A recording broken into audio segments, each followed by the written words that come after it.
Hallo und herzlich willkommen zu einer neuen Ausgabe vom FAU-Vlog. Im letzten Vlog habe ich euch ja ein paar Möglichkeiten gezeigt, wie man Nebenjobs an der Uni machen kann, also vor allem studentische Hilfskrafttätigkeiten. Aber heute soll es mal um Jobs gehen, die man auch außerhalb von der Uni machen kann.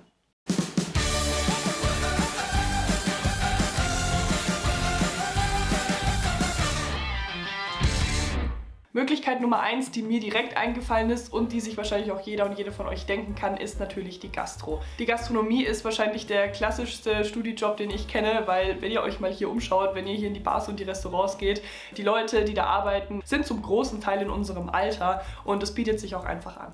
Ich habe bei meinem ersten, einzigen und vermutlich auch letzten Job in der Gastronomie direkt am ersten Tag ein komplettes Tablett voller Radler auf den Tisch unserer Gäste gejietet und dann beschlossen, dass das vermutlich nicht mein Karrierepfad wird. Und deswegen habe ich euch heute Amy rangeholt. Amy arbeitet in der Gastro und hat nicht nur mehr Skill als ich, sondern kann euch auch definitiv mehr über den Job erzählen. Das ist Amira. Hallo. Hi, ich bin Amira, ich studiere Englisch und Geschichte auf Zweifach-Bachelor und ich arbeite bei der L'Osteria in Erlangen in der Universitätsstraße als Kellnerin. Was muss man denn mitbringen, wenn man quasi sagt, okay, ich hätte Bock als Kellner oder Kellnerin zu arbeiten? Ja, also das Wichtigste ist halt wirklich, du musst Bock auf Leute haben. Das ist so das A und O, wenn du Menschen nicht magst oder wenn du halt eher von Natur aus, was ja nicht schlimm ist, ein schüchterner Mensch bist du halt in der Gastro wahrscheinlich ziemlich falsch. Also wenn du halt Gäste bedienst, weil du musst halt so dieses offene, strahlende Besinnlichkeitslächeln so haben, ne? Genau, und Flexibilität und so Belastbarkeit auf jeden Fall. Wie sieht es denn aus so mit den Arbeitszeiten? Kannst du dir das anpassen oder ist das eher zufällig? Und vor allem, wie viel nimmst du am Ende des Monats mit nach Hause? Also bei uns ist es so, der Schichtplan wird dann immer so am Ende der Woche rausgeschickt und dann halt so im Laufe der Woche, so Mittwoch, Donnerstag, schreibe ich halt meinem Chef dann eben meine Verfügbarkeiten für nächste Woche. Da wäre es halt auch gut, wenn du nicht sagst, ey, ich arbeite Montag, Mittag und anders kann ich nicht. Du musst schon selbst auch ein bisschen Flexibilität mitbringen, weil die müssen ja auch irgendwie ihre Schichten besetzen. Ja, und dann schreibst du es dem, dann kommt der Schichtplan raus, siehst dann deine Arbeitszeiten und ja, wenn du auch mal nicht kannst, ist es auch in der Gastro relativ easy, da auch mal so jemanden zu finden, der einspringt, weil immer voll viele Leute irgendwie arbeiten wollen. Genau, Gehalt, also ich krieg ein bisschen mehr als Mindestlohn, 10,33. Am Ende des Monats beläuft es sich im Moment, gerade weil halt Winter ist, so auf 300 bis 400 Euro im Monat, eher 350 so, sagen wir mal goldene Mitte. Und sonst halt maximal 450, weil ich eben Minijobber bin und mehr auch eigentlich gar nicht darf. Ja. Und Trinkgeld. Trinkgeld, Gastro kann ich empfehlen, so wenn ihr so Miete zahlen müsst, weil Trinkgeld, es gibt gut Kohle, also wirklich, also Trinkgeld, wenn du auch irgendwie ein bisschen, also wenn du ein bisschen nett bist, so, die geben dir gutes Trinkgeld, also ja. So ein kleiner Geheimtipp, ne? Ja, lohnt sich auch. Okay. Wenn ihr Bock auf einen Job in der Gastro habt und das nächste Mal essen oder einfach in eine Bar geht, dann könnt ihr ja mal die Wände um euch herum angucken, weil wie oft ich da Plakate sehe mit wir suchen Aushilfskräfte, Servicekräfte, egal ob jetzt auf 450 € Basis, als Vollzeitjob, als Teilzeitjob. Da gibt es auf jeden Fall wahnsinnig viele Möglichkeiten, gerade hier in Erlangen, wo es auch einfach eine Studiestadt ist und es super viele Bars und Kneipen und Restaurants gibt.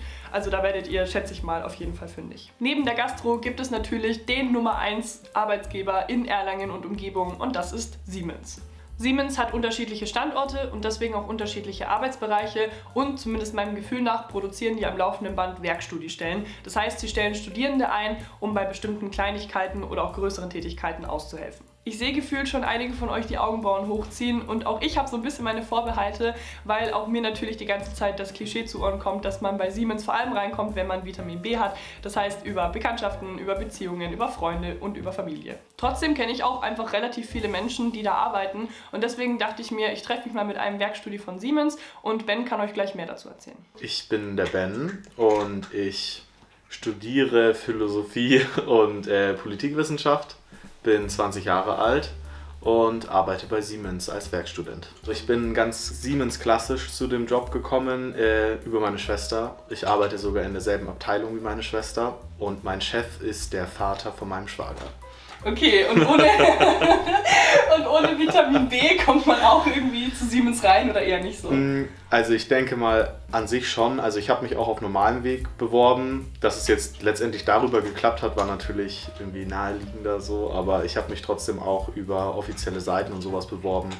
Und das ist in der Theorie schon möglich. Aber die Connection spielen zu lassen ist natürlich schon auch ein bisschen zuverlässiger. Ich bin jetzt bei den Healthineers in der Abteilung, die sich mit Complaints so befasst. Ich habe zum Beispiel eine Aufgabe ist, dass ich in der großen Excel-Tabelle, wo ganz viele Complaints drin stehen zu verschiedenen Systemen und was weiß ich, die sind dann alle auch schön mit Nummern markiert und so Kurzbeschreibungen. Und ja, da kommen halt Anfragen rein zu bestimmten Sachen, wo Leute irgendwie sich auf bestimmte TÜV-Audits vorbereiten und dann muss ich denen die Complaints raussuchen, die sie brauchen und halt die Fehlermeldungen, die für die Fälle, die sie bearbeiten, betreffend wichtig sind.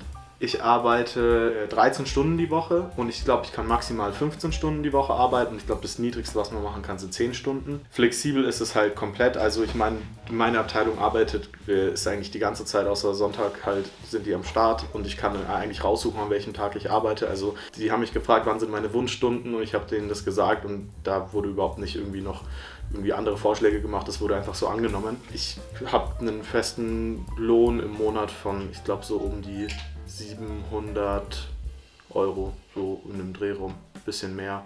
Und ich kann natürlich noch mir Steuern zurückholen, also einfach meine Lohnsteuerabrechnung einreichen und dann kriege ich nochmal pro Monat irgendwie um die 50 € oder so wieder zurück. Also ist auf jeden Fall gut entschädigt. Man muss auf jeden Fall Geduld haben, rumzusitzen und halt einfach am PC jetzt auch ein bisschen versiert sein. Also es gibt schon Kompetenzen, die man haben muss. Vielleicht auch nicht ganz kacke Englisch sprechen wir vielleicht auch nicht so schlecht. Es ist halt schon nicht ultra die spaßige Arbeit. Also es ist halt einfach da sitzen und halt Büroarbeit machen. Ne? Also, aber trotzdem, dafür wird man halt wirklich gut bezahlt. Wie ihr seht, bestätigt sich das Klischee auch hier. Allerdings kann ich zum Beispiel auch sagen, dass meine beiden Mitbewohnerinnen auch an Siemens-Standorten arbeiten und dadurch eine ganz normale Bewerbung und ohne Beziehungen vorher reingekommen sind. Das heißt, wenn ihr da Bock auf eine Werkstudiestelle habt, dann könnt ihr euch auf jeden Fall trotzdem auf den entsprechenden Plattformen umschauen und euch da bewerben. Kommen wir zur Option Nummer 3, das sind Freizeitaktivitäten. Hier in der Gegend werden ja an unterschiedlichen Standorten Sachen wie Lasertag, Kartfahren, Trampolinhallen und so weiter angeboten und die brauchen natürlich auch irgendwie Mitarbeitende. Ich arbeite selber in der Branche, nämlich in einem Escape Room und weil ihr mich aber die ganze Zeit sowieso schon reden hört, habe ich mich mal bei meinen Kolleginnen umgehört. Ich bin die Selina, ich studiere im 8. Semester Theater- und Medienwissenschaften und schreibe gerade an meiner Bachelorarbeit. Und nebenberuflich seit ca. 2,5 Jahren arbeite ich bei Escape Time Erlangen, einem Escape Room, als Game Masterin und manchmal sogar auch als Schauspielerin. Was solltet ihr mitbringen, um bei uns anfangen zu können? Es wäre auf jeden Fall von Vorteil, wenn ihr wisst, was ein Escape Room ist. Erfahrung im Spielen muss jetzt nicht unbedingt sein. Ich habe meinen ersten Raum auch bei meinem Vorstellungsgespräch gespielt. Aber es wäre auf jeden Fall wichtig, Freude am Rätseln mitzubringen, um das auch später den Kunden weitervermitteln zu können. Ich habe ja auch gerade schon gesagt, ich arbeite auch als Schauspielerin. Wir haben nämlich einen Horrorraum mit Live-Darsteller. Ihr könnt bei uns nebenberuflich Leute erschrecken.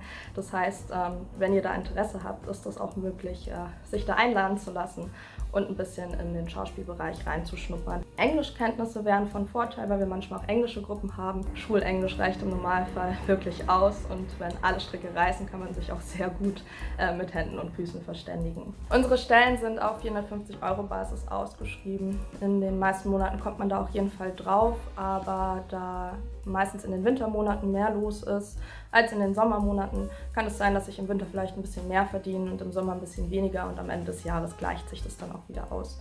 Ich trage mich in meinen Dienstplan ganz normal ein, je nachdem wie viel Zeit ich habe und wie viele Leute wir gerade sind. Wir sind gerade ein bisschen unterbesetzt, desto mehr Termine mache ich auch in der Woche. Am Wochenende ist bei uns relativ viel los, unter der Woche arbeiten wir meistens erst abends.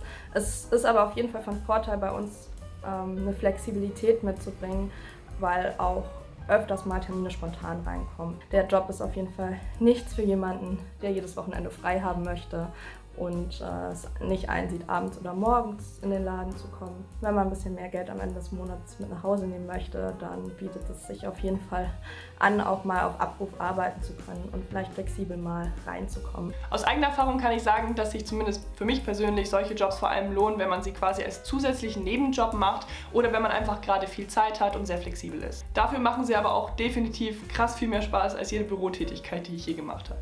Wie man an diesem und auch am letzten Video sehen kann, gibt es wirklich die unterschiedlichsten Bereiche, in denen man als Studi tätig werden und sich was dazu verdienen kann. Ganz wichtig, bevor ihr euch für einen Job entscheidet und den dann auch wirklich angeht, ist natürlich immer, dass ihr mal kurz reflektiert und mal so ein bisschen durchschaut, was gerade in euren Alltag passt, und zwar sowohl von der Zeit her als auch von der Bezahlung. Wenn ihr zum Beispiel sagt, hey, okay, ich brauche mehr Unterhalt und ich habe aber nicht so viel Zeit, ich brauche fixe Arbeitszeiten, also am besten 1 oder 2 Tage die Woche, dann wäre zum Beispiel ein Bürojob was für euch.